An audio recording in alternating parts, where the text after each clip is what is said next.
ಬಿಜೆಪಿಯವರು ಇಡೀ ದೇಶದಲ್ಲಿ ಪ್ರಜಾಪ್ರಭುತ್ವವನ್ನು ಹಿಂಬಾಗಿಲಿಂದ ರಿಮೋಟ್ ಮೂಲಕ ವೋಟ್ ಚೋರಿ ಮೂಲಕ ಕಂಟ್ರೋಲ್ ಮಾಡ್ತಾ ಇದ್ದಾರೆ ಅಂತ ಇಡೀ ದೇಶದಲ್ಲಿ ವಿರೋಧ ಪಕ್ಷಗಳು ಒಂದು ರೆವಲ್ಯೂಷನನ್ನು ಅಂದರೆ ಒಂದು ಹೋರಾಟವನ್ನು ಆರಂಭ ಮಾಡಿವೆ. ಅದರಲ್ಲೂ ಮುಂಚೂಣಿಯಲ್ಲಿ ನಮ್ಮ ನಾಯಕರಾದ ರಾಹುಲ್ ಗಾಂಧಿಯವರು ಇದನ್ನು ಮುಂಚೂಣಿಗೆ ತಗೊಂಡು ಸಾಕ್ಷಿ ಸಮೇತ, ಅದರಲ್ಲೂ ಮಂಡ್ಯ, ನಮ್ಮ ಕರ್ನಾಟಕದ ಆಳಂದ, ಬೆಂಗಳೂರು ರೂರಲ್ಲು, ಈ ರೀತಿ ಗಾಂಧಿನಗರ, ಈ ರೀತಿ ಸಾಕ್ಷಿ ಸಮೇತ ಪ್ರೆಸ್ ಮೀಟನ್ನು ಮಾಡಿ ಜೋರು ದನಿಯಲ್ಲಿ ಈ ವಿಷಯವನ್ನು ಎತ್ತಿದ್ದಾರೆ. ಅದರ ಮುಂದುವರೆದ ಭಾಗವಾಗಿ ಇವತ್ತು ರಾಮಲೀಲಾ ಮೈದಾನದಲ್ಲಿ ಹೋರಾಟ ಇಟ್ಕೊಂಡಿದ್ದಾರೆ.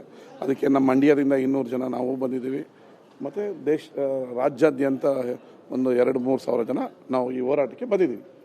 ಬಿಜೆಪಿ ಇವತ್ತಿನ ರಾಮಲೀಲಾ ಮೈದಾನದಲ್ಲಿ ನಡೀತಕ್ಕಂಥ ಒಂದು ಪ್ರತಿಭಟನೆ ಸಭೆ, ಇದು ಐತಿಹಾಸಿಕವಾದಂಥ ಸಭೆ. ಭಾರತೀಯ ಜನತಾ ಪಾರ್ಟಿಯವರು ಮೊದಲಿಗೆ 2014ನೇ ಇಸ್ವಿಯಿಂದ MLAಗಳನ್ನ ಖರೀದಿ ಮಾಡಲಿಕ್ಕೆ ಪ್ರಯತ್ನ ಮಾಡ್ತಾಯಿದ್ರು. ಪ್ರಯತ್ನ ಮಾಡಿ MLAಗಳನ್ನ ಖರೀದಿ, MLAಗಳನ್ನ ಕಳ್ತನ ಮಾಡಿ ಸರ್ಕಾರಗಳನ್ನು ಕೆಡವಿ ಸರ್ಕಾರಗಳನ್ನು ಮಾಡ್ತಕ್ಕಂಥ ಕೆಲಸ ಮಾಡ್ತಾಯಿದ್ರು. ಈಗ ಆ ಕೆಲಸ ಮುಗಿದೋಗಿದೆ. ಈಗ ನೇರವಾಗಿ ಮತದಾರರ ಪಟ್ಟಿಯಲ್ಲಿ ಅವರ ಕೈಚಳಕವನ್ನು ತೋರಿಸ್ತಾ ಇದ್ದಾರೆ.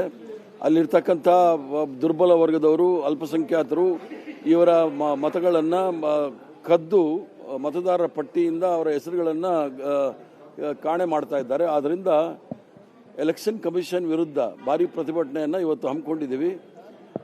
ಸುಮಾರು 5 ಕೋಟಿ ಸಹಿ ಸಂಗ್ರಹವನ್ನು ನಾವು ಮಾಡಿರ್ತಕ್ಕಂಥದ್ದು. ಇದನ್ನು ಸಭೆ ಆದ ನಂತರ ರಾಷ್ಟ್ರಪತಿಗಳಿಗೆ ಅದನ್ನು ಒಪ್ಪಿಸಿ ಎಲೆಕ್ಷನ್ ಕಮಿಷನ್ ವಿರುದ್ಧ, ಅವರು ಎಲೆಕ್ಷನ್ ಕಮಿಷನ್ ನಿಷ್ಪಕ್ಷಪಾತವಾಗಿಲ್ಲ, ಅವರು ಒಂದು ಈ ಭಾರತೀಯ ಜನತಾ ಪಾರ್ಟಿ ಒಂದು ಅಂಗ ಪಕ್ಷವಾಗಿ ಕೆಲಸ ಮಾಡ್ತಾ ಇದ್ದಾರೆ. ಅದಕ್ಕೆ ನಮ್ಮ ತೀವ್ರವಾದ ಪ್ರತಿಭಟನೆ ಇದೆ.